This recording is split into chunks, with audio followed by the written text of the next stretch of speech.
तो इस पार्ट की स्टार्ट में हम एक फॉरेस्ट का सीन देखते हैं जहाँ पर एक बच्ची पूछ रही थी ताऊ ये इमोर्टल अलायंस क्या है? इस पर उसका ताऊ बताता है 这 monster 的里面里出尔表达提到的motor realm की cultivator 里उनको हटाया था तब उन्हीं cultivator 里 इस motor world में काफी से को establish किया जिसमें से एक है immortal लाए तभी वहाँ पर एक ड्रैगन उनके ऊपर से जाने लगता है जिसको देखकर वो बच्ची तो डर जाती है। तभी उसके ताऊ जी कहते हैं ये तो थी अपन शिका ड्रैगन कमान तो खनी वही यहाँ पर क्या कर रहा है। जिसके बाद वो बच्ची अपने ताऊ से पूछती है पर 3 स्टेप मतलब क्या होता है? जिस पर उसका ताऊ बताता है ये सब ट्रू लीडर है 9 फैक्शन ऑफ इमोर्टल अलायंस के। जिसके बाद हमें immortal alliance sky high jet platform का सीन दिखाया जाता है जहाँ पर वही ड्रैगन जा रहा था। तभी वहाँ पर एक लड़की की वॉइस कह रही थी टियनसू टावर एंड G1 सेगनेट डीमन सप्रेसिंग बेल और मॉन्स्टर टेमिंग बेल को पातुल दिया है पर अभी भी हमें वो उन ट्रेजर को देने से मना कर रहे हैं। मुझे तो लगता है कि अब काफी स्टेप ग्रो होने लगे हैं। तभी एक लड़का कहने लगता है मुझे लगता है कि अब हमें उनकी औकात दिखाने ही होगी। एक बार मेरी रूलिंग से अगर एक्शन ले ले तो 3 दिनों में सभी सीक्रेट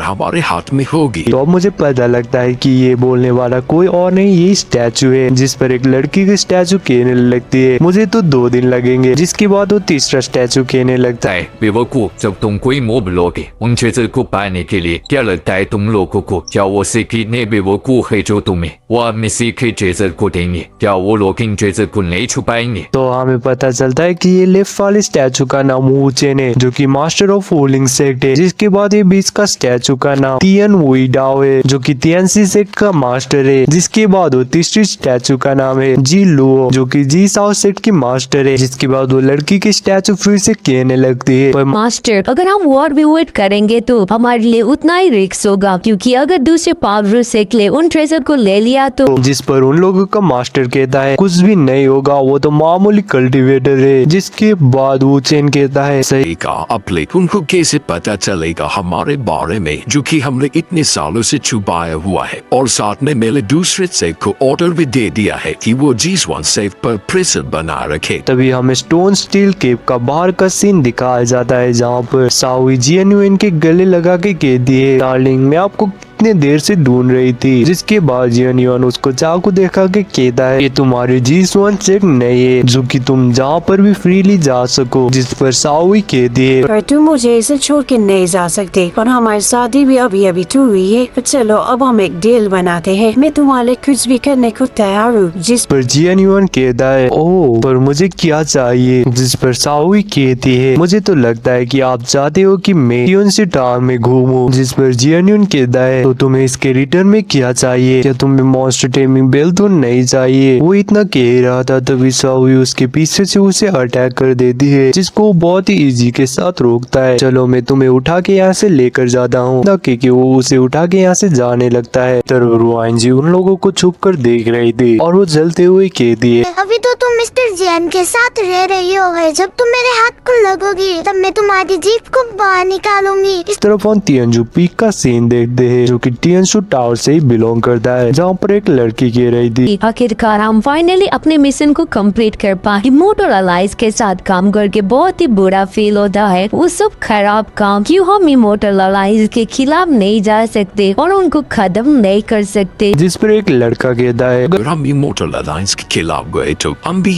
ईगल के जैसे मारे जाएंगे। तो इस लड़के का नाम है वांग और इस लड़के का नाम है ची जिसकी कल्टीवेशन लो और 5 स्टार रियलम की है और ये भी टियनसू टावर से बिलोंग करते हैं। तभी वो इस ईगल को वो 2 बंदों के ऊपर फेंकते हुए कहता है चलो हमें मिस्टर जियन के लिए रात का खाना मिल गया है। तो ये लेफ्ट साइड लड़के का नाम लियंग है और दूसरे लड़के का नाम साओ है जिनकी भी कल्टीवेशन उनके ही बराबर है। तभी साओ कहता है क्या मिस्टर जियन इस ईगल के रोस्ट में को खा भी पाएंगे। तभी वो लोग एक वॉइस को सुनते हैं और फौरन वो छुपने लगते हैं और हम देखते हैं कि ये और कोई नहीं जियन और साओई है। जिस पर साओई कह रही थी कौन सी जगह है। जिस पर जियन जियन कहता है कि टियनसू टावर का टियनजू पीक है, यहाँ से तुम पूरे टियनसू टावर को देख सकती हो। जिसके बाद सावी कहती है टियनसू टावर का बॉल जी1 से खुटाबा करना चाहता है, जिसकी वजह से उसने की शादी मुझे से लड़की जो कि जी1 सेक्स से बिलोंग करती है उससे कर दी। तभी वो लड़की उन दोनों की बात सुन ही रही थी। तभी वांग कहने लगता है मिस्टर जियन की विल पावर बहुत ही ज्यादा है, वो उतनी खूबसूरत लड़की के साथ बैठ रही है, अभी वो लड़की उनको बेवकूफ नहीं बना पा रही है। जिसके बाद सावी आगे जाने लगती है और टियनसू टावर को देख कर कहती है इस प्लेस में कुछ तो बात है, इसकी व्यू भी काफी ज्यादा अच्छी है। जिसके बाद जियन युआन उसके पीछे आके कहता है क्या तुमको पता है इसका व्यू नीचे से और भी अच्छा दिखता है। इतना कह के वो सावी को उस पहाड़ी से धक्का दे देता है, पर सावी भी जियन पे अटैक करती है, जिसकी वजह से उसकी नीचे की जमीन टूट जाती है और वो भी इस पहाड़ से गिरने लगता है। जिसके बाद सावी कहते हैं ये इतनी ज्यादा खूबसूरत प्लेस है, क्यों मैं इसे अकेले एंजॉय करूँ। ना कहकर वो जियन को किक करके खुद तो माउंटेन के ऊपर चली जाती है, पर जियन भी कैसे न कैसे करके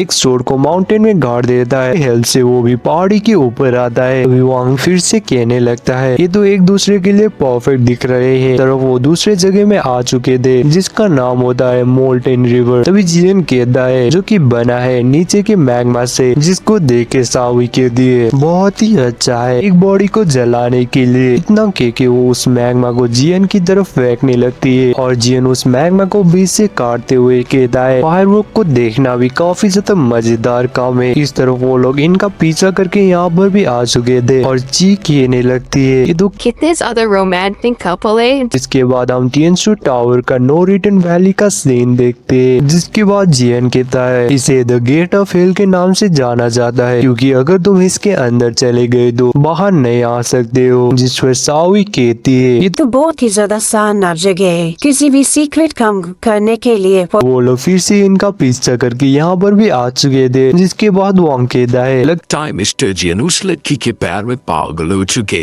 वो उसे यहाँ पर भी लेकर आए है। तभी वो दूसरा बंदा कहता है मैंने यहाँ पर किलिंग इंटेंट को सेंस किया है। जिसके बाद मिस्टर जियन ने सावी की तरफ है जो कि उन लोगों को नहीं लगता। ये टियनसू टावर का एक फॉरबिडन जोन है, कोई बाहर का आदमी यहाँ पर नहीं आ सकता। अगर वो यहाँ पर आएगा तो उसे मार दिया जाएगा। और ये करने वाला और कोई नहीं वंजुई ही होती है। पर सावी एक्टिंग करते हुए कहती है मैं क्यों से आउटसाइडर हुई, मैं तो मिस्टर जियन की वाइफ हूँ ना। जिस पर जुआन रुई कहती है अगर तुमने अपने जय को यहाँ पर छोड़ दिया तो मैं मेरे फादर से बात कर सकती हूँ। सावी जियन को कहती है डार्लिंग देखो ना वो कितनी डरावनी बातें कर रही है। जिसके बाद जियन कहता है चलो यहाँ से चलते, तुम्हें जो देखना था तुम देख चुकी हो। जिस पर सावी कहती है पर मुझे तो जो देखना था वो तो और भी फॉरबिडन होना चाहिए था, मतलब कि वो बात कर रही थी मॉन्स्टर टेमिंग बेल के बारे में। जिसके बाद हमें फिर से ब्रिडल समर का सीन दिखाया जाता है। वहाँ पर सावी कह रही थी मैं हमेशा अपने बात को पूरा करती हूँ। मैंने कुछ न्यूज पाया है कुनशिन सेट के बारे में, वो किसी जगह पे खुदाई कर रहे हैं। कुछ दिनों से उनकी पावर काफी ज्यादा बढ़ चुकी है। मुझे तो लगता है कि उन लोगों को भी हमारे जैसी एक सीक्रेटिज्म मिल चुकी है, जैसे कि होम फैमिली ने पाया था, पर तुमने तो होम फैमिली को ही तबाह कर दिया था। जिस पर जियन कहता है हो गया है तुम्हारा। जिस पर सावी कहती है तुम्हारा हाथ तो बहुत ही ज्यादा रूथलेस है, तुम मुझे इतने बड़े मेरे चैमल पे अकेला छोड़ रहे हो। क्या तुमको मेरे बारे में चिंता नहीं होती कि मैं किसी डेंजर में पड़ जाऊँ। जिस पर जियन युआन यहाँ से जाते हुए कहता है मैं यहाँ पर रुक सकता हूँ, अगर तुम्हें मरने की इच्छा हो तो। तरफ बाहर की तरफ रियन जुई जियन से कहती है तुम्हें चिंता लेने की कोई जरूरत नहीं है। तो फिर से हम सावी को देखते हैं जो कि किसी चीज को बना रही थी। तभी यहाँ पर रियन जुई आ जाती है, जिसको देखकर सावी कहती है मुझे नहीं पता कि ये सिस्टर जियन से ज्यादा मुझ पर क्यों इंटरेस्ट हो रही है। के बाद वो उसके पास आते हुए कहती है मुझे तो बस तुम्हारी बॉडी चाहिए, जब तुम्हारी जान चली जाएगी तो। क्यों, क्या तुमको डर लगता है मुझसे? नहीं ऐसा तो कुछ भी बात नहीं है, इसी को भी जिंदा छोड़ना वो बहुत ही डेंजरस काम है। जब मैं बहुत ही छोटी थी तब एनिमी से हमारे पूरे फैमिली को खत्म कर दिया और मैं जिंदा बच पाई क्योंकि मैं उन लाशों के नीचे छुप गई थी। तो जब मैं मारी जाऊंगी तब मिस्टर जिया मेरी बॉडी को एक स्लीप बनाया जाएगा जो कि तुम्हें प्रोटेक्ट करेगा। जिस पर रुआनजुई कहती है हाँ तुमने सही कहा। मिस्टर जियन ने मुझसे ये भी कहा कि जब वो वो मारे जाएंगे तब तुम मेरी बॉडी को एक स्लेव बना सकती हो, पर मैं उनको कभी नहीं मारूंगी क्योंकि वो तो एक अच्छे इंसान है। और ये बात याद रखना कि जो भी टीएनसी टावर से बिलोंग करता है वो सभी बहुत ही ज्यादा खतरनाक है। हो मुझे समझ में आ गया, तो उस डिस्ट्रक्शन को रोकने के लिए टीएनसी टावर ने कुछ तो किया होगा। तभी वो बेहोशी की हालत में कहने लगती है तुम्हारी G1 सेक्ट की सेक्ट लीडर भी मॉन्स्टर टेमिंग बेल के आगे नहीं जा सकती है। मतलब कि वहाँ पर लेयर ही डिफेंस के लिए वहाँ पर जाने के लिए 20 किलिंग फॉर्मेशन का सामना करना पड़ता है। वो